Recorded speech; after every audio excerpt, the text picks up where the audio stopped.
So there was always kind of just that age gap of like disconnect. But then growing up and becoming an adult myself, I was like, oh, there isn't like that age gap's not there anymore. So now I'm like, oh, I just see her as a friend. I don't see her as like that older sister that lives behind grandma and papa that I just know of. I really look up to you as a woman. And so that's mainly why we're here. Because I told Sarah, I was like, we got to have Sarah. She's like, and what? I was like, love her. Sounds great. Does she have an H? Okay, she's in.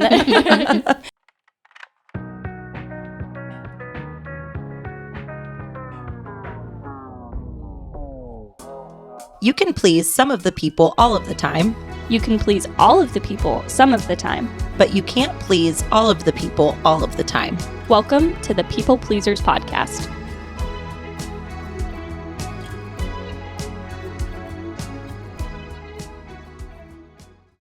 Here we go. Here we are. Sarah, Here we you've been on go. podcasts before, right? I have, but this is my first time recording in person.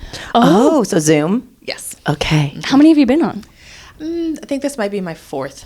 Dang. All women-owned podcasts, like Yeah. fairly local, all but different genres too. So Yeah. it's fun. Oh, yeah, I guess because the only one I think I remember you being on was Just a Job. Oh yeah, and that's not really local actually. True, yeah, I guess neither of them are here. Yeah. To do a duo, crossover? like a crossover. I would love that. I That'd would be too. really I really want to have Sarah. I don't know Ellen very well, obviously. I would love to talk to her, but I would love to have another Sarah. We love them. Oh, Bring the them on. Sarahs. She doesn't have an H though. Sorry. I still love her. Sorry, It's guys. fine. It's close enough. She'll make up for it. I feel like it's the Sarahs without the H that are like, if you have an H. And I'm like, yeah, I do. They're like, it's not necessary. I wonder. I feel like it's incomplete without it. So, Yes. I wonder how that like started. An H or no H, and like what the thought is. Do you guys know why your I do moms not chose know the the H? history. no. Yeah. You Do you know just- why your name is Sarah? Because at the time it was not a popular name, and they thought it was pretty, but not overly used. Here we are. How many A years lot later? of people thought At the that time. same thing. A lot of people have the But same so idea. unique. It's not a family name though, so they just thought it was nice. Do you have any family name? What's your full name? Sarah Logan McAdoo. You said, I don't know. McAdoo? Yes, that's the main name. That's amazing.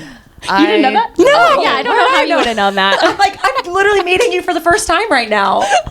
Yep, my maiden name is McAdoo. It's Yeah, hard I'm for gonna me guess because that. that's all I know her by. So it's That is- hard when I have to correct and say Sipple. You How don't do you have spell to. it? MACADO? MCADOO. DOO. McAdoo. Wow. That really is fun. amazing. I would have kept it, I think. Did you debate it? Now, if I did it all over again, I would definitely keep that last name. However, I love the alliteration of Sarah Sipple. Yeah, it sounds just great. Fun. Sarah McAdoo was also pretty fun. People told me that my whole life. They were Yeah. like, that's just fun to say. It And I'm like, yeah, is. It's just good vibes. But Sarah Sipple is also. Yeah. Sarah We Sipple. like it. We like it too. I do It's like a good Sarah trade. Sipple. We can drop the McAdoo. I already did, so I'll stick with it. Yeah, you said I already made the decision, so. You can bring it on days you want to. Days you want to be Sarah McAdoo, you can be Sarah McAdoo. Want to be Sarah Sipple, you're Sarah Sipple. Yeah. Yeah. It is weird changing your name. It's like a whole new identity. Yeah. Did you feel that way? Not at the time, but again, I don't think I would not do it again. Yeah. I don't have anything to do with the Sipple. I just Yeah. happen to choose a person to live my life with. But why would I change my whole name? And I know, identity it's kinda for that? crazy. So, I've gone Yeah. very back and forth on like hyphenating. Because I'm like, well, I'd like to have both. You could make it your middle name. We've thought about that too.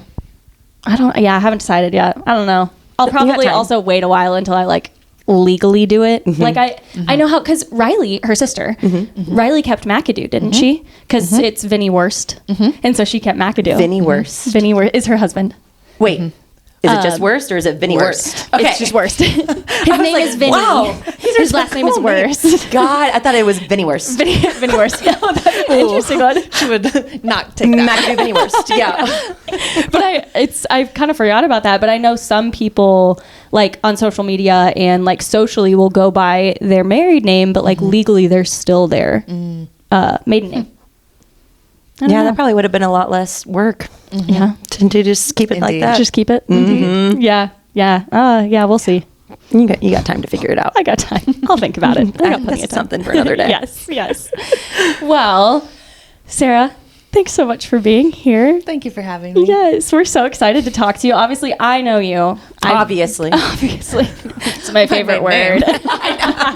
If it wasn't obvious, I knew her as Sarah McAdoo. So we go way back. You guys are just meeting today. Yeah. But I still feel like there's so much I don't know about you. Because I think for me, do you guys have like when you were in like grade school, like high schoolers or people even just like barely out, you were like, you're like 45. They're like 20 or 18, but they just look older. And I think you and Joel were always, Joel is brother of Sarah.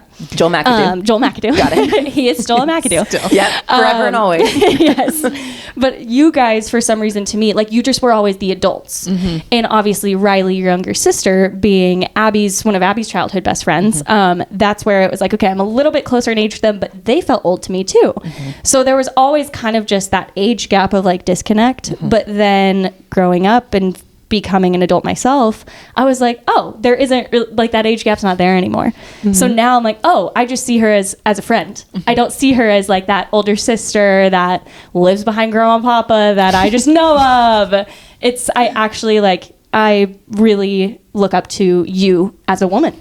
And so that's mainly why we're here. Because I told Sarah, I was like, we got to have Sarah. She's like, and I was like, love her. Sounds great. Does she have an H? Okay, she's in. So we're just so excited to learn more about your career, your background.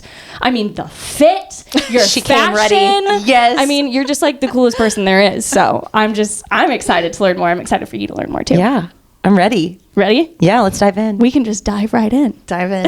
I'm ready. Man, where do we start? Well, I know I always say like background. Obviously, there it is again. You're doing great. And You're doing great, sweetie. It's my favorite. That and literally and like. You'll hear that a lot. Yeah. Oh yeah.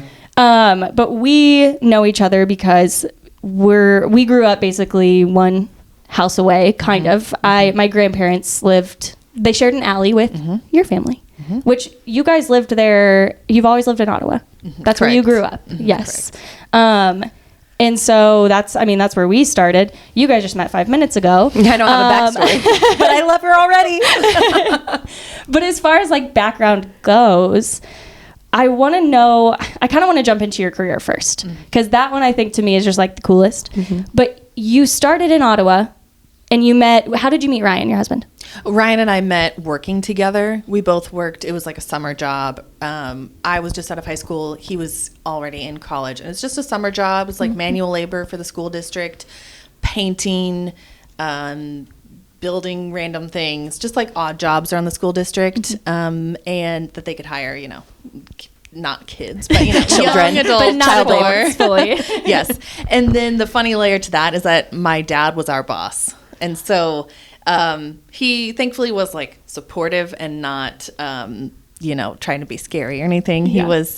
He trusted me and somehow trusted Ryan, this young kid. But anyways, he would help us, get partnered together now and then and hang out. And then, we just started as friends because I was not about to be in a relationship going into college. Yeah. But here we are. Here we are. So apparently I did. And so that's how we met, through work. We did go to high school together, but we did not really know each other. Ryan says we had one class together. It was like an advanced math class. And he remembers me because I was the girl who would always dress up to school. Oh, and that's how he remembers me. So what's your age difference? He was only a year older than me. Okay. But he was very, very quiet, and he was involved in sports and I think FFA, and then we didn't have any mutuals really. Okay. And he was quiet. So yeah.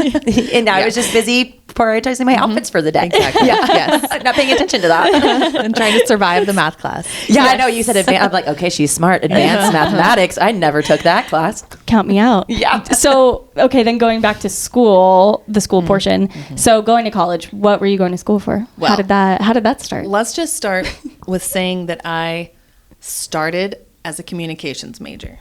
Okay. Which is amazing considering where I am now. Maybe I should have stuck with that, but I did not. But I ended up getting a degree in PE. So I was a PE teacher. And then later I got a master's in leadership, just something a lot more broad, because I love school. And if I could keep collecting master's degrees without paying for them, I probably would. I don't mind the work. I love it. I love the reading, the writing, everything. So yeah, I was a teacher for a little while, and I was an actual PE teacher for only a very short time. But before and after that, I was just involved in schools in a lot of other areas, like a building aide, like a full-time substitute, a preschool teacher, a million different things. Wow.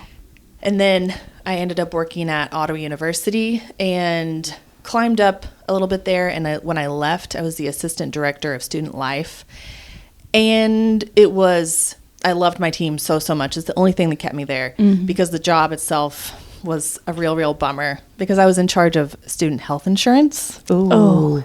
And then even worse than that, I was basically the campus disciplinarian before the police. Oh. So anything in the dorms, anything that required, paperwork for an RA or an RD, I would get involved. And I was, like I said, I was the, if it wasn't bad enough for the police, it was send them to you. Wow.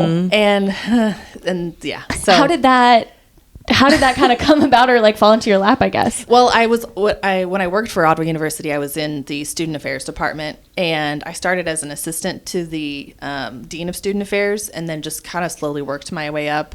And that was just the role of that position that I was in, and and there you were. Yes, and there I was. There you were. What was like an example of something you had to like write up or? Well, most of it was alcohol related. Yeah. It's a dry campus. And the main thing I thought in every single meeting is, okay, you're here at school. Part of being at school is learning to problem solve and think for yourself. If you would have given like 30 seconds of thought to this situation, you wouldn't have got caught.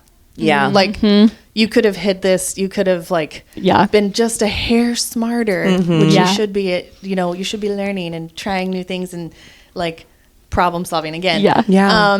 So yeah, that was honestly what went through my head most of the time. Like we don't need to be here. Like in general, it was rare that anyone actually ever got hurt. That's a whole different situation. But most of the time it was very small little things. The minor things that's like, just be smart. Literally like having 2 beers in the room. Yeah. Oh yeah. So yeah, I didn't make the rules, but I had to enforce them when they got caught. Right, exactly. Yeah. So where were you at in more like personal life? Where were you married? Were you dating? What was going on at that time? Ryan and I have been married for a very long time. Basically right out of college, was when we got married. So I definitely call myself a child bride, even though I was an adult. But yeah, so we were married and living in, we'd already bought, we were in our second home by that point when I was and then leaving the university. Ryan has had the same job our whole entire marriage, and stability. Same company. I think he's on his like 7th job in this company, but he's been there for over 17 years. Wow. So he's going to get to retire early. Well, he's hopefully like basically second from the very top of this global company now. Like there's only, not second from the top, but there's only 2 people, between him and the very top. Yeah. So yeah, that stability has been invaluable, which has allowed me to make these career jumps that I haven't even got to yet. And for example, after being the assistant director of student life, I left mostly because I was ready for a change. Because like I said, that job was just not fun. I don't need fun in my life. That's not like, I don't need my job to be super fun, but it was worse fit. than not fun. Yeah. It's just like, yeah. And the team started to change, which is the one thing that meant the most to me, the people that I worked with. So I ended up leaving and starting a startup with a couple of coworkers, which was the Counseling Collaborative, which is a women's mental health private practice in Johnson County, and it's still going. It's beautiful. They've grown so much. It's wonderful.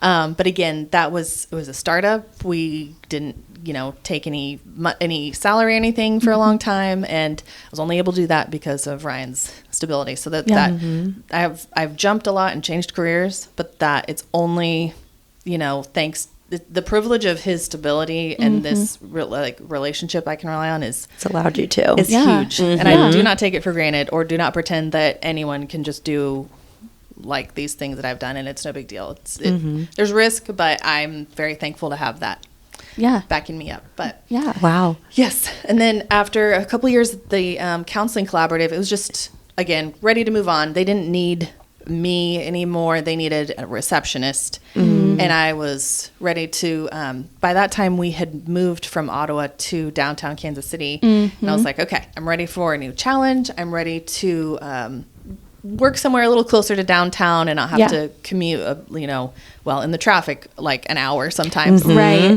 And so I just went on that LinkedIn blitz of applying and clicking. And it worked out that I got hired by the pitch.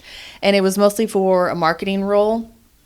And I think it's the first job I've ever got with no personal connections, that kind of networking. Yeah. Because from a small town, that is just how it goes. Like, it's both my family's been in that small town forever, and we just know everyone ever. And it doesn't mean I didn't earn or deserve those jobs, but it definitely helped. Just looked different. Yes. With kind of the process of getting there. Yes. Just knowing someone or knowing your parents. I mean, coming from a small town, everyone knows everyone. So you're all interconnected in some way. Yeah. So it was very rewarding, very personally satisfying to get that job that I thought was really cool completely on my own. So that was really, really neat. Yeah. And then the job has evolved. I still do the same responsibilities. I just have a lot more now. It started as more of a marketing role with a teensy bit of editorial work. And now I have a lot more editorial responsibilities and still some marketing style responsibilities. So back to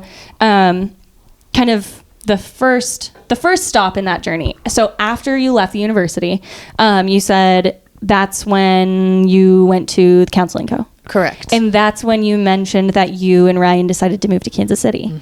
So what made that transition? Like what age were you guys at? Where were you at in Ottawa? You were living in Ottawa. What was going on that you decided, hey, we're going to go to a city compared to a small town? Like, were you in a house? Were you on land? Like, what did that look like? We very much have had a very non-traditional life path, other than getting married young and being together and whatever. But we... whatever. This is like, it's not trauma dumping. It's just a random fun fact. Ryan had cancer when we were like 1 year into marriage. Wow. I remember this. He's fine.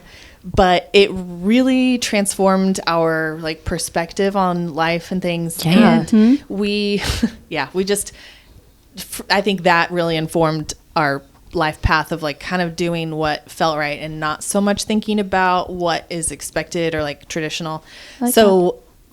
Early in our marriage, we actually bought a property out in the country. It was a pretty large home and 10 acres and like a horse stable and a pond, and it was beautiful. Oh, that's so nice. And then for Ryan's work, he started traveling, and we already were kind of in over our heads as far as like knowing how to take care of land. Like we enjoyed it and respected it, but didn't have the skills and all the equipment. And then we really didn't have the time to maintain it to its like the full potential that the property could be.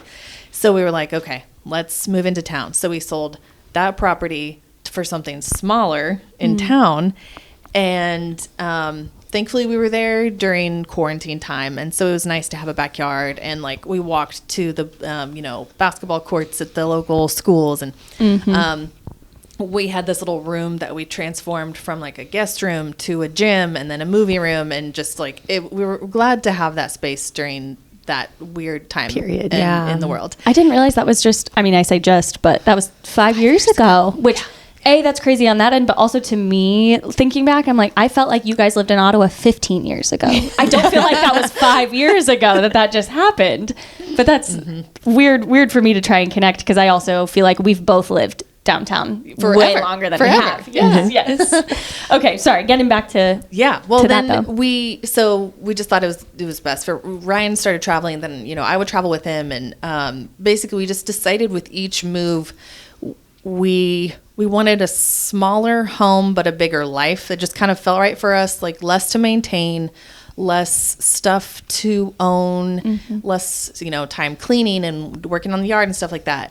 But more time to travel, more time to be with our niece and nephew, more time to do this and that, and be in our careers. And so, but we also knew that we wanted to eventually move to Kansas City just to like try something different, but also practically to be closer to the airport. Because as I mentioned, Ryan traveled a lot for work, and that was, a couple hours of his week on the road that were not really necessary. And then also now, at that point, we had family on my side and his side that lives up here in Kansas City, and niece and nephew. And so it just, a lot of things made sense. So we made the move, but we sold our home at a really nice time to be selling homes. No kidding. And, paid off all sorts of debt.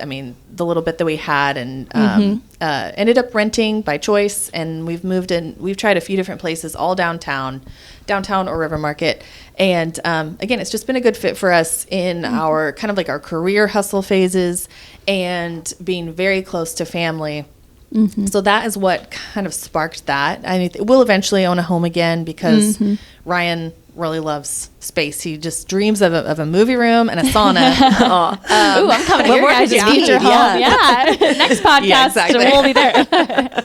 But my dream is like not having to, my dream is having a home when we can afford to have somebody to clean it, have somebody to do the yard work. Because all that maintenance. The time freedom is way more important to me than earning whatever, equity on a home, whatever. It's just not as important to me. There's other ways to invest. So anyways, it was a non-traditional move going from country to small house, then to apartment. It's very backwards from how a lot of people do it, but it just fit with what we needed for our life. Then I started working at the Pitch around similar time of moving downtown, which was a great fit because it started requiring me to be out and about and try all these different things. And it was very handy that I lived downtown in the heart of major restaurant districts and bar districts and things like that. Going back a little bit, you mentioned kind of like moving away from that kind of like traditional lifestyle. Because like you said, you guys kind of got married young. So how many years have you guys been married? Did you say 17 or did I make that up? He's worked at that company. I think this will be our 14th year in next month. Yeah. Wow. Holy cow. By the way, Grace was at our wedding. Aww. Wait, I was? I thought you were. Maybe you just stopped by. No, I might have. No, I think I know that Abby was. Abby definitely was. No, I think I remember this. Wait, I was? It was very casual. 17 years ago, I would have been 10. Yeah, maybe you just 14, stopped 14. By or something. 14 years ago, I would have been, okay. No, I definitely remember because I was at your wedding and I was at Riley's wedding. I was at both.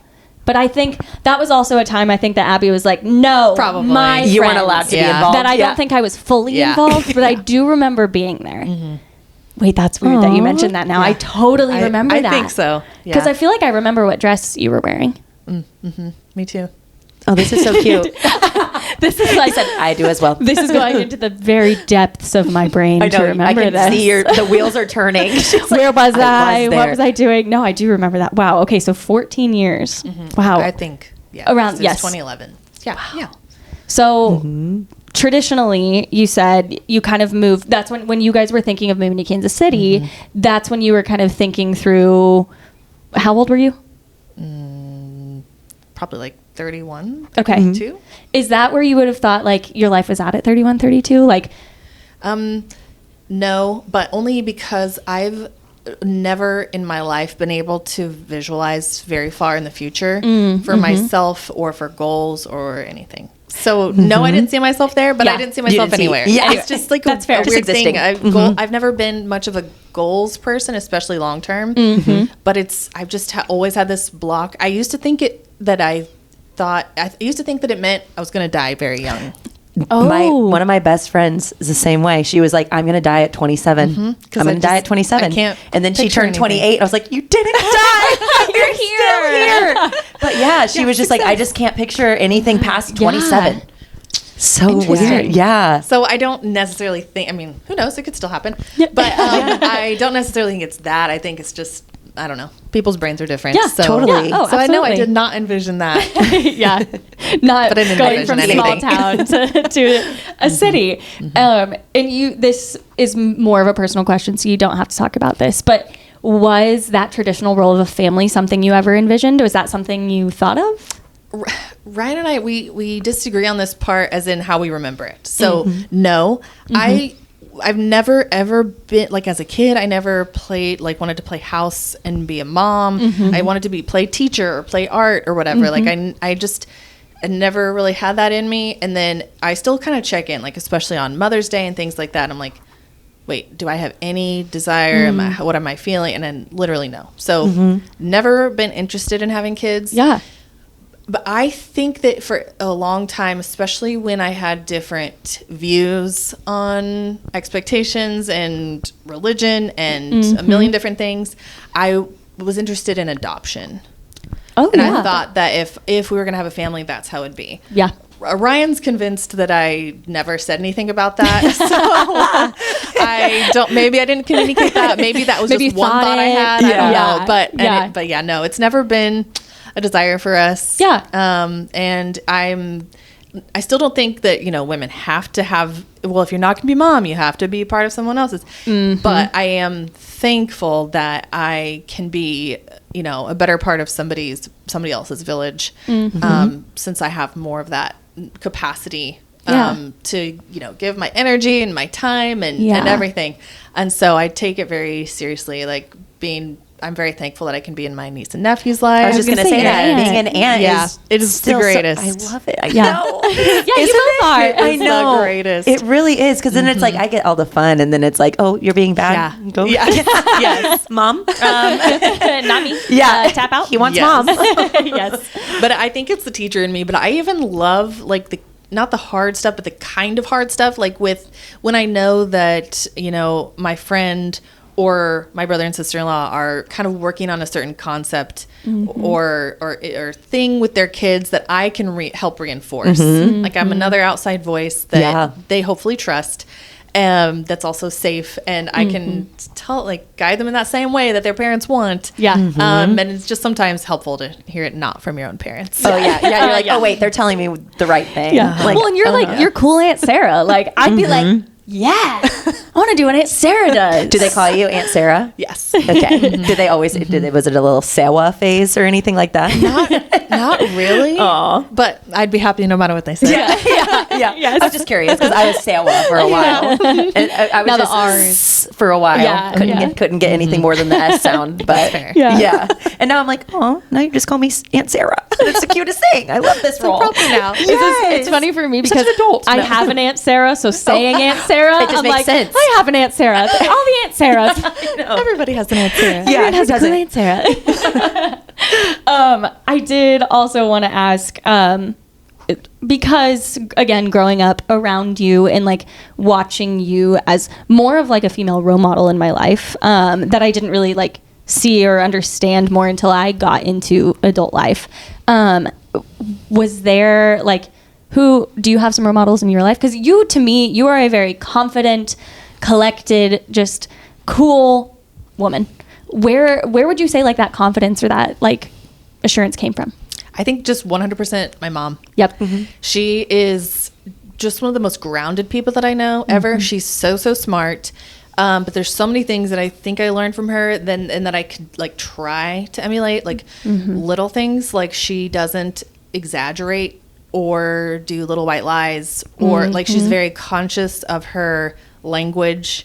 And that's like, it's small, but it's also huge. So impactful. Yeah. And I'm also so thankful. Like we didn't grow up like, talking about women's bodies in a negative way, or I mean, sometimes about them in positive ways, but in general, like it was body neutral. Yeah. It was like health neutral. It was, just so many healthy things. And for all those reasons, I think that 100% the answer is just my mom. Yeah. I was like, and I'm very, very thankful. Yes. No, I love that. Even again, kind of from an outsider perspective, you, Riley, and your mom were all women that I had kind of at a distance in my life that I always had there, but didn't fully like realize. And especially like Abby too, I'm sure she could talk about that way more than I could, but even from kind of the background of the confident and just strong women you all are, that as an adult I've come to learn that I'm like, wow, I didn't even realize I had that example in my life growing up until now. When you then moved to working for Counseling Co., were there things you learned about yourself or learned more in depth about by working for a counseling company? Yes, it was incredible. I would never say that like I got free therapy by, you know, just being around them. But I kind of did. I mean, therapy real therapy is truly one-on-one. Yeah. But it was fascinating to learn. But the most overarching thing was, it was just very validating because women of all walks of life, it was, you know, primarily women. And it still is geared mostly towards women in the like, baby-ish years. So trying to conceive, fertility challenges, birth, postpartum, and then now they've expanded to more. So they have all sorts of specialties, people who, specialties of women who are transitioning out of high-level athletics, women who are struggling with eating disorders or family transition times or loss, like a million different things. Yeah. But it was validating to see what's out there and what people are struggling with that made me feel less alone. And then obviously I hope they felt the same too once they, you know, were in and started working with the professionals. But it was another thing I learned is just how amazing therapists are. Like like I knew how much they cared. I knew how much they took, you know, privacy seriously. I knew how much they cared about doing a good job serving their clients. And that was really, really special to see. I mean, I could never as myself go be a client there or a patient there because that's crossing too many boundaries. But if I could, I would. That's really cool. And also probably kind of cool not cool, good that it happened in the time of kind of COVID and past and kind of working through that with people who are nice and healthy and can help walk you through that walk of life while they're trying to figure it out too. Yeah. It was a very encouraging time because I was with these specifically two therapists in the previous job and then opening the Counseling Collaborative. And we were together from before 2020 on.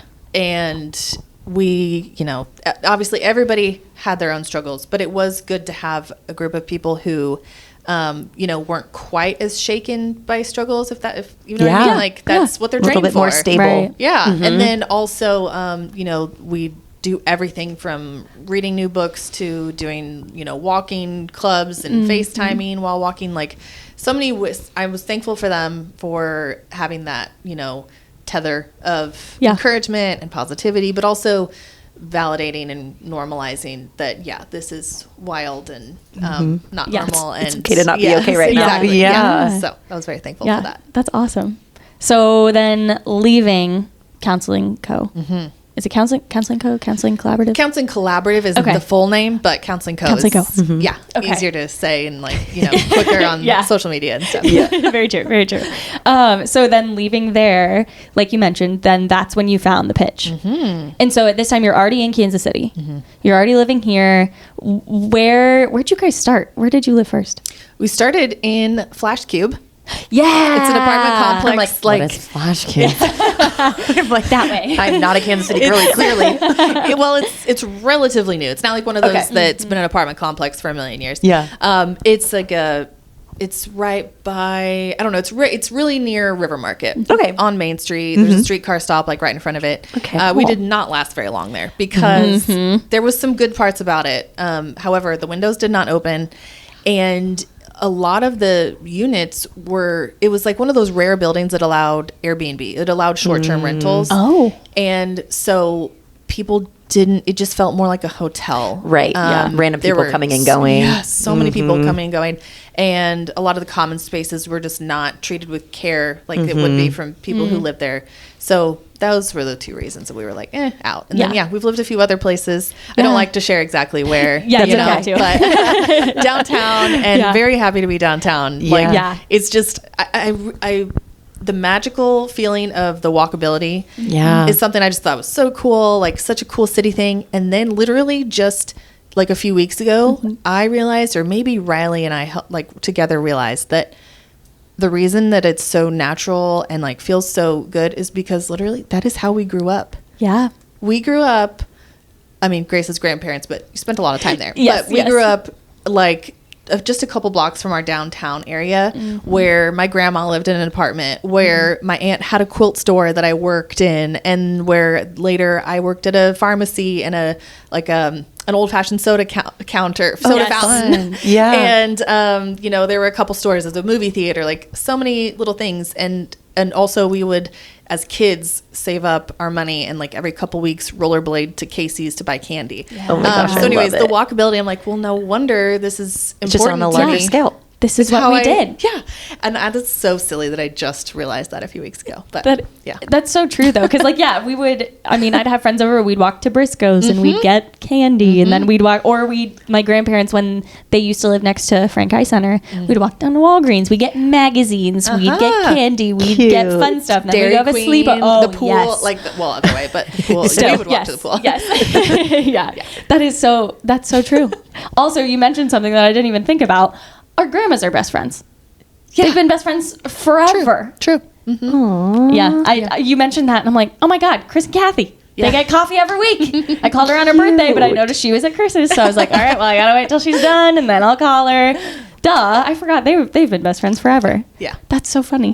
But yeah, you're totally right. We walked everywhere. I mean, that's what you did in a small town. That's what you did to have fun. So now you're living that as an adult now. Yeah. That's so cool. With a lot more places to bop around to. Yeah. Like an actual grocery store for the practicality. That's really nice. Yeah. Pharmacy. That's really convenient. Yes. Okay, so going into then the pitch. So tell us again, like, what exactly is your role now? My role now, it's called, my title is Food and Drink Editor and Community Manager. So Food and Drink Editor is a little more self-explanatory, but Community Manager, it just means that I run our membership program, for people who do like monthly contributions to support independent local journalism.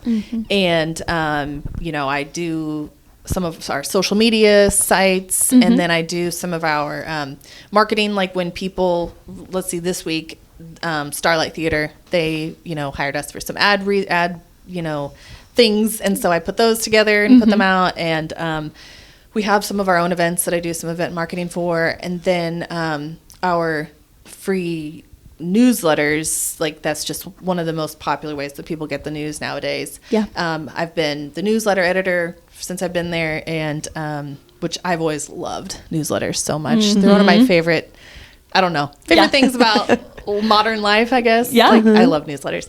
I love that. It's so niche. It is niche. It's a weird thing. Yeah. I love newsletters. I've started newsletters in like every job that I've ever had. Really? Yeah. Yes. Do you like writing? Has writing always been the thing that you enjoy? Writing, like I didn't necessarily see this for myself, even though again I said I started as a comm major, and I probably should have stuck with that, but you found your path. I did. It's a fun wild path. But I've been a writer or writing forever. I wrote books when I was a little kid, and my dad was a teacher and had he would laminate them and little stories, and then anytime I had anything like to tell my parents that was really uncomfortable, I couldn't tell them in person. I would like write a letter and give it to them. And then it's a good way to do it. Get your feelings out. Yes, exactly. Slide it under their door. I'm not necessarily proud of that, but it is what it is. And then in high school and college, like I wrote speeches for like forensics performance, and performed things. And I went to nationals in high school, and then I got a partial scholarship and did that in college just for a year. So like writing has been a thread forever. I just never kind of noticed it. Yeah. And then even in like COVID time, I just was kind of bored, and I started a science website where it was about the human microbiome. Why not? And I did cool.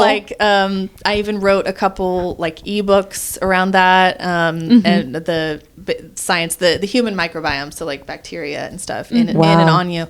So yeah, writing has been both types. There's a lot of them. Great.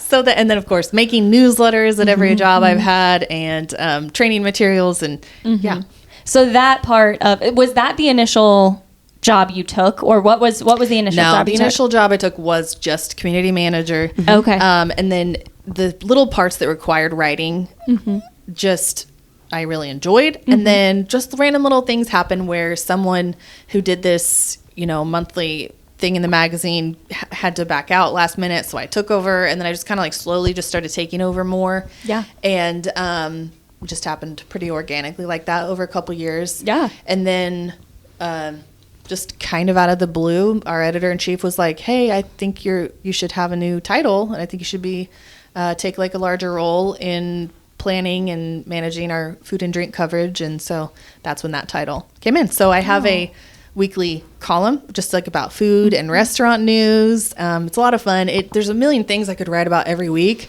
but I try to just keep it a little more curated, and like things that I would go do, or I will be going to do, or things that I would want to buy. And then a couple stories in the magazine each month, little ones, or occasionally a bigger feature story. And then other just articles online that as things pop up, like today I'm wrapping up a story on Jazoo, the annual zoo event that I love. I'm on the steering committee for it, and which means like there's no ethical boundary there for writing about it. I don't profit from it whatsoever. I reverse profit. I'm paying my own money and time and everything. Yeah. But at some of the like preparation events for Jazoo, I've been interviewing a lot of restaurant owners who are participating, and so I have a story about that coming out this week, and people get a sneak peek of what people are serving, like what restaurants, cool. Some of their favorite restaurants will actually be serving at the event, and it's a blast. So anyways, that's so fun. Just random stories like that, things that are fun or happening, or interviewing different chefs and brewers and bartenders and lots of things. So when people have like a grand opening of new space, do you get to like go in ahead of time before it's open to the public and write about it, your experience and all of that? Some of the times, yes. Some places only do that if they're if they've been in the restaurant industry for a while and this is like their third restaurant, or or if they somehow have enough capital to have a PR firm handle some stuff. Like it's not super common for restaurants to be that organized right out of the gate. Mostly just because they just have a lot going on, and that's just not their level of top expertise. But then they find other ways to help spread the word. But then sometimes I want to go and I go. Other times I have like a large team of freelance writers and interns too that I can assign if I think like I know somebody's really into that type of food, or they live in that neighborhood and they're excited, then I assign that. I probably assign out more than I do myself, just because I know my pay no matter what, but if I can help spread that and help give other people jobs, I would much rather do that and have a wider representation of voices speaking for Kansas City, not just mine. My voice is in there, but it doesn't need to be just mine. The more it can be other people's, the better. I love that. Yeah. How did like food and bev, was that something that like intrigued you, that you're like, oh, that sounds kind of fun, or are you kind of like, I don't know? Definitely. Like I've always, I like to eat and drink. Yeah, I love to eat and drink. I love it. I do it every day. But yeah, I've definitely always loved food for sure. Yeah. And it's also one of the easiest and happiest kind of verticals to be in, topics or whatever. Yeah. It's not always perfect, of course, but it's something that's really unifying for people of all different backgrounds and beliefs and where you live.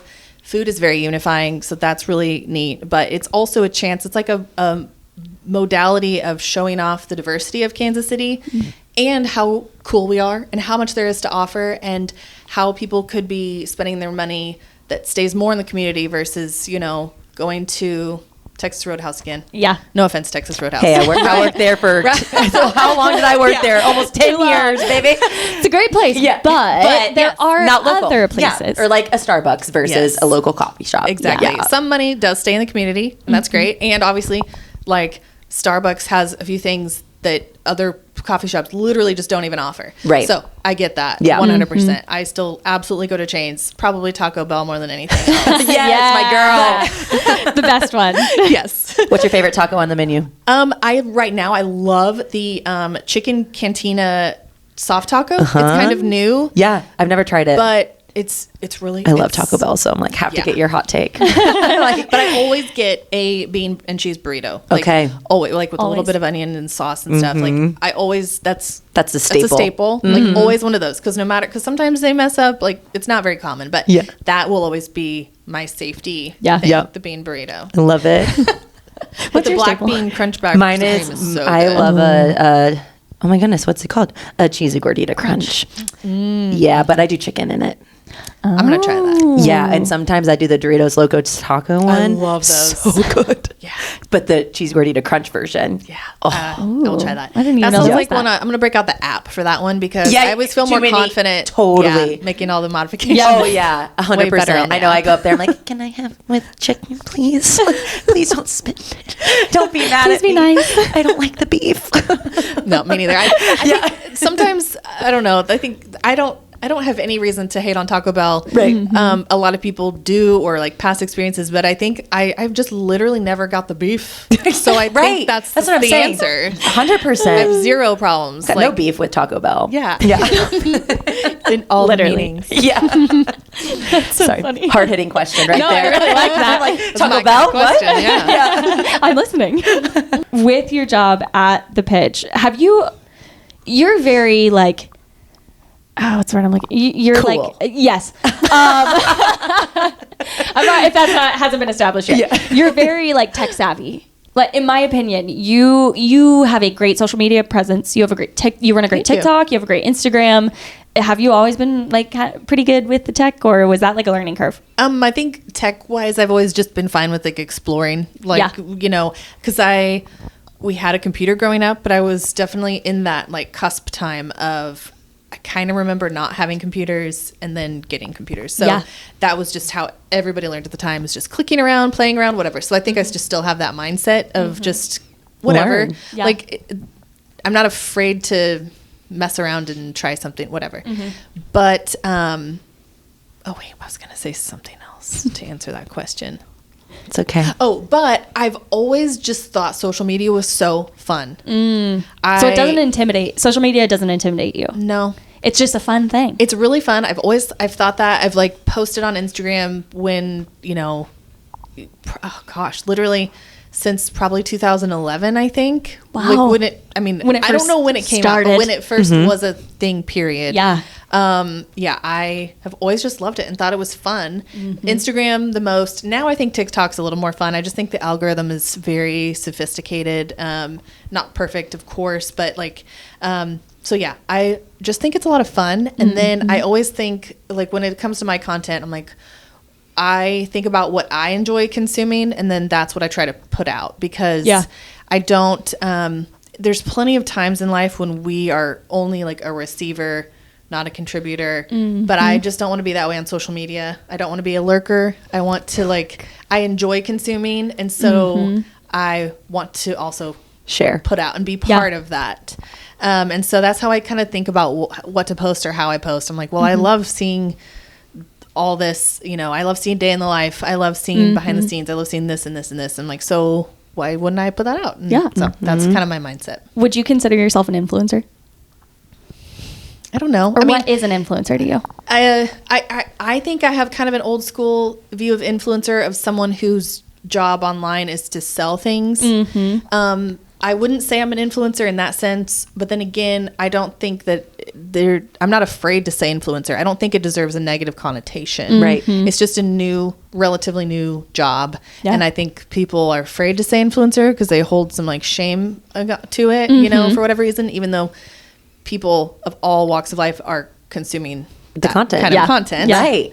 And so that shame probably just has a lot of like misogynistic background if we like really, really dig deep. Yeah. So yeah, I don't call myself a influencer. I call myself a content creator because a lot of what I do isn't selling something. You could argue that it is. When I'm talking about a restaurant, you could argue that I'm selling for that restaurant. Yeah. I don't approach it with that mindset because also I don't benefit. Right. Right. I don't care if they make sales. Yeah. I'm just like kind of sharing the news, but the news is like just from my own perspective and from my own point of view, my own lens and that. So it's, I think of it a little more neutral, but content creator is what I lean on. Yeah. Is that technically a part of like, for the pitch, like, do you have to post on Instagram or like that was just something you like a creative outlet you enjoyed that you were like, this is part of my job, but also like kind of not too, like it's just for me. Is that kind of how that came about? Yes. I mean, I was making TikToks well before I even had this job. Right. And obviously I've been posting on Instagram for way, way longer than that. And then it just kind of flowed. Like I was just like, you know what, there's a lot of cool stuff that I have access to now that I can share in another way because not everybody is reading the magazine or the news website. Not everybody is looking at my social media. Might as well spread it across all of the above. But they're only one of these things generally do I get paid for. So my job takes priority. Right. Yeah. And if I have time and I think it's fun, I keep, do the social media side. Yeah. But yeah, I it doesn't, I don't see it as a really symbiotic thing, but I'm sure it does help somehow, each side.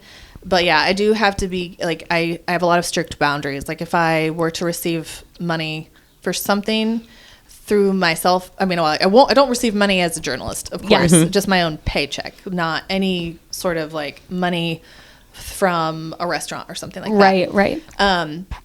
But if I were to receive money from a restaurant, I would not write about it. Like I would not do whatever. It wouldn't relate to your job. Correct. Yeah. It's easy to have those boundaries because they're just really obvious. Yeah. And I thought it was, when I first started, I thought it was going to be much more of a problem. Like, I mean, not like, oh, I assumed I'd get all these job like paid offers.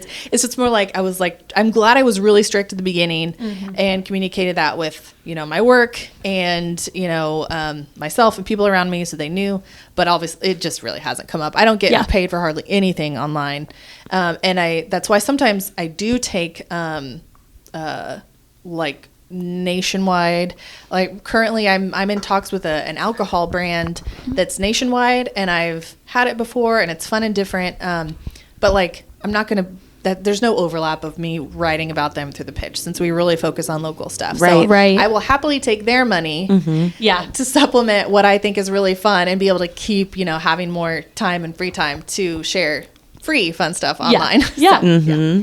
Would like if brands or people like started reaching out to you, is that something like you kind of started to say that, but like, is that an avenue you would go down, or is it kind of like, no, I like that it is kind of, I like my job. I enjoy my job and I want to keep this part of it kind of for me and myself and for fun rather than like feeling like work. Yes. All of that. Yeah. I have taken paid stuff before and I will stay open to that, but it's very rare that I get offered. I'm not that big of a creator. And then also it's very rare that I actually say yes, because I only do it if whatever I'm putting out, it's because I think it's fun or interesting. When I do take a paid partnership, even if I'm so excited about it, I eventually get to a feeling of heavy pressure. Yeah. And I don't want that for myself. And so it's really easy for me to say no to money because it's not usually even that much money to begin with. Yeah. So it's not like it's a hard decision, but yeah, I'd rather do less of those. Yeah. And keep it much more interesting and super fun for me. So I'm thankful that I don't rely on social media for a career, for an income. Yeah. But I'll take a little bit now and then. Yeah. Why not? We're doing it anyway, so if you can profit a little bit, why not? Yes. It's funny you said to me, you're like, I'm not that big of a creator, but then like when I think of like when I need where I want to go or like what's happening in Kansas City, like I go to your page first, or like people that ask me like recommendations. I'm like, go look at Sarah's page. Just go look. Just you'll find plenty of things. Or I think I've texted you before where I'm like, I want to get dinner with some friends, or like did fun Sarah date send night. you that long list that you have in your notes? No, that was me. No, I have compiled my own list. But for like when I'm looking at, especially Holt and I, like we're creatures of habit. We go back to a lot of the same places. We're not great really at branching out. Yeah. And so when I need new fun places, honestly, I think of you and I think of Melissa, your sister-in-law. Both of you are just such fun, like, let's try something new. And then like you share your experience online that I see that and I'm like, oh, I walked past that place. I didn't even think about it. So it's funny because to me, I'm like, no, you are my Kansas City influencer. Creator. Yes, yeah. I'm like, I think Sarah. That's what I think of. So it's funny to hear you say that because you're like, I just do it. It's just for fun. I also had no idea it wasn't actually tied to your job at the pitch. Oh yeah, not at all. I didn't even kind of really think about that. I thought they kind of went hand in hand, but now I'm realizing that no, they're different. No, at first I was like, I was kind of hesitant even to post and to have any overlap. Like I write a story about something and then I make a video about it. Which it now to me, it just makes sense. Of course, like I already have photos and videos because I needed it for the article. And like, I do try to give priority to my article. Like that will be up for a few days and then I'll post something. But again, I'm not getting paid. There's no boundaries crossed. So really I'm just taking my own experience and my own work and just repackaging it elsewhere. But yeah, I even at first I felt hesitant to post to talk about my job very much online, whatever, because it felt self-serving. It just felt weird at first. Like I don't know. I can't put the words to it of why it felt like selfish almost. Like why I hardly ever put my own stories on the pitch social media because it feels like selfish to me. But then again, I also think like, well, I don't know why I'm treating myself differently than any of the other writers or employees or whatever. But yeah, now it's not. I don't know. I tend to be overly critical about anything remotely like ethical, and that doesn't mean that I always make perfect choices. I just like sometimes overthink things. And now that I like time has passed, I have more perspective. It's like, no, there's nothing wrong with sharing my experience. Sharing whatever. My life. Yeah. This is what I'm doing with my life. Yeah. And again, when I think about what I enjoy consuming on the internet, I'm like, yeah, actually I do have an interesting kind of rare job. So I would want to know about it. So why not put some of it out there? Yeah. That's really so cool.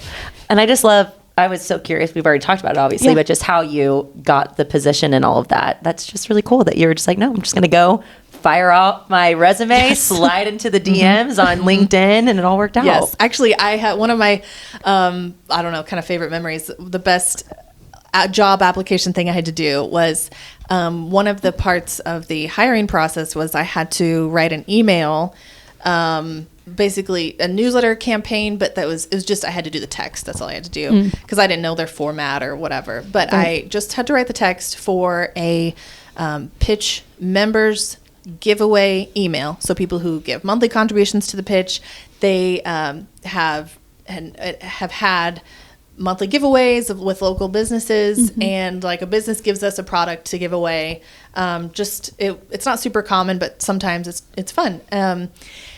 Anyways, it was for a February newsletter, and the product was an effing Candle Co. Galentine's candle, and so I wrote copy, about. I made less references to Parks and Rec and Leslie Knope and all that kind of stuff because that's what the candle is inspired by. So anyways, I remember writing that. I don't remember much about it, but I remember that was the topic and like clearly it worked. Yeah. They liked it. That was fun. But that's an example of the kind of work that I do and how it happened. Yeah, that's so cool. Awesome.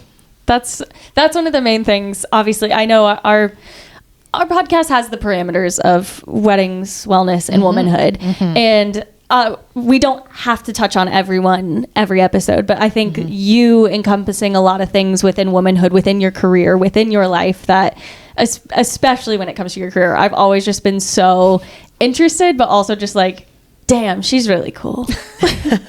And so thank you for sharing all of that journey of your career, of your job in the pitch itself. Do you see yourself staying there as long as you can? I actually do. This is the first job I've ever had in my life where actually this might be the longest stint I've had at one title, one place. Might be the longest stint ever. And also I don't feel any need to leave or change because I'm just very happy. Like I'm always kind of wanting a new challenge, but once I feel I'm slow to get comfortable somewhere, and because I really have to feel like I understand everything, and then I'm able to take more creative chances and push, and I'm there. But there's just always there's enough variance day to day and week to week and month to month that I don't feel stagnant at all. And I'm also just very happy. I'm happy with life and balance and the fun of it all and the people that I get to meet and the people that I get to work with and hire. So yeah, for the first time in my life, I can see myself here for a while. Yeah. You answered a long-term question. I got her. She's looking into the future. I got it. Your ideal day in KC from start to finish, what would it be? Okay, this is hilarious. I ask this on like almost any interview I do. Really? For other people, like for chefs mostly. Uh-huh. And I never thought, oh wow, what if I get asked this? Here it is. You're welcome. On the spot. Well, it would start with sleeping in for sure. Yes. And then getting coffee, probably at Take Care or Bisou. Those are my favorites, though I'm really happy anywhere, as long as there's coffee. And then I think just like if it was a weekend, I would love to walk around City Market or River Market Antiques, or if it's the right weekend, West Bottoms or something, or Berkeley Riverfront walk. I just love that. Or even a quick walk around the loop of the Liberty Memorial. That would be nice too. And then a lunch somewhere. And where are you going? Oh my gosh. Where are you going? You got this. It depends on who I'm with because again, I just really feel like I get to try and have whatever I want. It feels like at any time. So I like to, whoever I'm with, I kind of build it around them. Yeah. Okay. For this, let's say I'm with my entire family. Oh, love it. I was about to pick and I was like, wait, I can't. Everybody. I can't pick. But let's see, lunch. My goodness. I guess I can look. Yeah, okay. Look at your notes. Okay, I wouldn't say this is like my favorite place ever for food and drink, but Hank's in Shawnee, it just opened like a few weeks ago. Yeah. But it's just fun. It's a really fun vibe on a nice day. In fact, it's pretty crowded a lot actually. It's kind of like it's new, so that's part of why it's crowded, but it's just like a happy vibe, outdoor, breezy, easy, casual, and fun. And it's a good place to get a drink or a snack or even a burger. Yeah. And then I'd probably go to West Bottoms Plant Co. because I love that place a lot. Yes. And if there's enough time, I would do something at the ADH DIY Craft Cafe. And then my whole family, like kids, would not be into this, but I would love to go to Katanori for some hand-rolled sushi. Like everything they have, I love. A lot. Wow. Okay. I've never even heard of this place. It's in Crossroads, pretty much across from Grinders. Okay. Wow. And it's really small and intimate and really fresh. Like you place your order and they make it and hand it to you, and you have to eat it right then. That's just how it's designed to be done. Like you're not served all your stuff at once, whatever. But it's excellent. Okay, yeah, I know. I'm like adding it to the list. If you like sushi, it's definitely a good one too. And it's beautiful and it's a really cool, unique experience too. Okay. And then, gosh, I really am into Howlin' Fowl's hot chicken. It's District Biscuits in North KC. They have like a afternoon pop-up called Howlin' Fowl's, which is just excellent. Hot chicken, biscuits, sides, greens, mac and cheese, everything. It's so good. I'm hungry. Yeah. But then I would probably end. I really don't drink very much, but this day calls for a drink, and I would get the spaghetti at Varsity Club in River Market. It's called the spaghetti. I don't know why. Spaghetti. No, I'm kidding. I don't know. I actually haven't done any research on why it's called that, but it's just a really light beer cocktail. It's like I don't love beer that much, but it's just really nice and drinkable and refreshing and really great there. They also have it in a non-alcoholic version. So a spaghetti. That's awesome. Spaghetti. Yeah. Okay. Are you gonna get like a dessert anywhere? I would probably Ask Ryan to drive us to Donut King in North Casey. They have it's a donut shop, but they are open till 10 p.m. and they have a drive-through. And I really love their donuts. They're very like classic old school donuts, but the fact that they're open until 10 p.m. is it's not just a morning donut. That is kind of nice. Yeah, I would like to be able to have like a dessert night donut. And that sounds much better than Dunkin'. Yes. I honestly literally did this just a few days ago. We went there. Ryan did get donuts, but I just got one Bavarian cream and had it for dessert, and it was awesome. That sounds nice. I kind of want to try that now. I know. I've never really had a donut for dessert. I've only had donuts for breakfast. Say a donut. I've never really had a donut. I was like, you've probably seen me eat a donut. Yeah, you love donuts. I love donuts. She's anything like, especially with sprinkles. Anything sugar or chocolate, deal down. I love it. Thanks for that. Yeah, use that now. We're gonna go recreate it. Yes, please do. We're gonna go get a donut after stuffed. You might want to add a couple more walks in there, but it'll be really fun. Right, we can split up the walk locations throughout the day. Yeah. Perfect. Okay, you ready for some rapid fire? Yes, Casey edition. You can go first. Okay, where's your go-to comfort meal? Comfort meal is Blue Nile Cafe. Ethiopian food. Ooh. That's just the comfort. Yeah. Yep. I don't know why. I think it's just warm, and it's you're meant to be eat with your hands, and it's nicely flavored and comforting, and protein and veggies. Yeah. Is there a specific dish that you always get there? They're basically like their vegetarian kind of like sampler. Gotcha. So it's the injera, and then a whole bunch of different like a lentil dish, a potato dish, peas, like just a variety. Yeah. Good comfort. What's your favorite rooftop? Percheron. Okay. I love Percheron. I knew that was going to be the answer. Yes. There's quite a few good ones, but Percheron. The food, like I just said this in a reel or maybe a TikTok, like I want people to think of it as a restaurant first, then a bar. Yeah. Because people just think of it as a bar, but the food should not be slept on. Yeah. You heard it. Don't sleep on it. Don't sleep on it. Same to that. Patio. Favorite patio? Oh. There's a few more of those. There is a few more. The first one that comes to mind is Disco Burger / Varsity Club in River Market. It's first to mind. That doesn't necessarily mean it's the best. It is cute though. You see tons of dogs. So hey, we'll I'm leave it sold. at that. Yeah. I'm in. I'm going. Your favorite spot to go to brunch? Well, I truly, honestly love First Watch. Wow. There's nothing wrong with that. I really do. So it's probably one of my husband's top 3 favorite restaurants ever. Really? So we do go there a lot. Okay. But Farmhouse would be my local answer. Okay. Both good answers. Both really good answers. Go-to date night spot?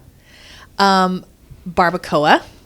It's at like, I think 55th and Troost, and it's Mexican-American barbecue. It's really, really, really good. I've never been there. I've just driven past it probably 5 jillion times. It's great. 5 jillion. 5 jillion. Wow. Maybe 5 jillion and 10. I don't know. Your favorite sandwich in Kansas City? Bay Boy specialty sandwiches. I've yet to try it. Ready. I was hoping you would say that because I've been wanting to try. Yes. It looks so good. Yes. So they're I think it's the Gobbler is like my go-to classic one there that they have year round, but every few months they have a sweet and spicy one, like jam, hot honey kind of one, and I think they still have it, but it's called something like Peach Scream or something like that, and it's excellent, and I might have to get that today, but yes, I highly recommend it. Yes. Okay. Yeah. This one's for all the Kansas City people. What's the best barbecue spot? Okay, I could do a whole podcast episode on this. We'll bring you back. But my answer is whatever the heck you like, and whatever barbecue dish is most important to you. Like, if you like burnt ends, you're going to have one answer. If you like baked beans, you're going to have a different answer. Okay. I don't eat very much beef or pork at all. And so I don't have a strong answer. I love the smoked turkey and barbecue sauce at Bait City Barbecue in Shawnee. I love spicy slaw at Gates and Joe's Casey. Yep. I can like something pretty much anywhere, but I don't like that question very much. I know you don't eat it, so that's why I was like, I'm very interested to see what she would say, but also because I know you're not going to be impartial. So that's why I wanted to ask it. I like that answer. Okay, 2 more. What's a spot you feel is underrated? Ooh, I probably have something in my notes about that. Good question. Okay, so maybe there's 2. There's a kind of new Italian place in pretty far north. Maybe it's like close to Gladstone. And I have this, I'm probably not going to pronounce it correctly. That's okay. I deal in, letters on a screen, not pronunciation. Speaking very often. But I believe it's called Osteria Bianchi, and it's just really nice, but it's just not being so far north, it's not on the top of mind for a lot of people who live further south. And then kind of similar for something Italian is Bar Medici in Crossroads. I honestly think they have a wonderful food menu. And I'm not even like the world's biggest Italian food fan. But then there's another place that has 2 locations called Queen Mediterranean or Queen Sweets and Mediterranean. It's kind of it depends on how you Google it, but Queen is always in the word. There's one up north and then one in either, I think it's Lenexa. But it's really good Mediterranean food, really good lentil soup, chicken, everything. But it's like they're both locations are they're in a strip mall. Pretty unassuming, but very good. But don't sleep on it. Don't sleep. All right, last one. A spot that reminds you of home. Honestly, Take Care Coffee in Crossroads. And it doesn't remind me of my home. It reminds me of my grandparents, which is also home. In a different way. It's kind of Americana themed and lots of wood everywhere. And it literally just looks like my grandparents' house. And, their coffee is a Keurig. Like that's what my grandma drinks. But I still, of course, help myself when I'm there. So the coffee doesn't necessarily match, but the baked goods, the love, the warmth, and the decor definitely matches home. I love that. I love it. Aw. Cute. I also have just a couple very random questions for you. Let's hear it. Because I meant to ask this. Your tattoos. Oh. Your tattoos are some of my favorite. Do you have a favorite tattoo? I don't know if I have a favorite.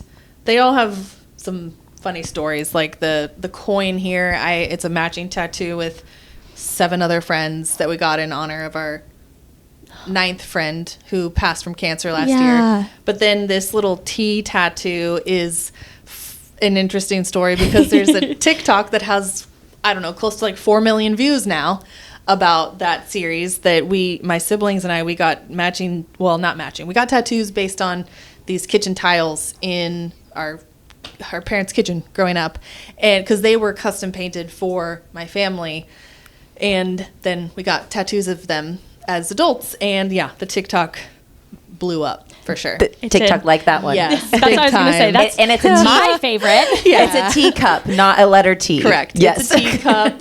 And then also I do like my tiny little simple star because, my sister Riley has a son, and then Erin our sister-in-law got a moon, and then to complete the trifecta, I got a star. So we each have, sun, moon, and stars together. I have a moon too. I can be a part of the girl gang. Yes. A sister for sure. Yes. So they're all my favorite. I figured. I'm glad that you like them all. Since they're on your body. Oh, and probably my weirdest ones though are in between my fingers. They are different types of bacteria. I only have 3 right now, but like I said, the human microbiome is like a side hobby of mine, side interest, and so I have 3 different bacteria with different meanings. That it was actually my first tattoos. So wow. Really, finger tattoos were your first? Have they faded? Yes. They have not faded. They've spread just a little bit. I mean, they look great. I'm fine with them. I still like them. Yeah, they look really good. I was warned, of course, that they will fade more than any others. But I'm like, well. I mean, I can redo them or whatever. They're also in between my fingers. Nobody from the outside, nobody ever sees them. I kind of forget they're there. Because of the angle, I only it's for see you. them. Yeah. I love that. Fun. Yay. Well, any other questions? I don't have Do you have any questions for us? Not a question, just encouragement. You're just amazing. Keep doing it. I love your profession. Your podcast is so professional and interesting, and I love it. So thank you. Keep it up. Thank you. Thank you for joining us. Yeah. Oh, sorry. We're doing the thing where we say the same thing at the same time. And I'll let you go. No, you go. No, go ahead. No. Thank you for having me. Thank you so much. It's been a great hour. You're welcome back anytime. Anytime.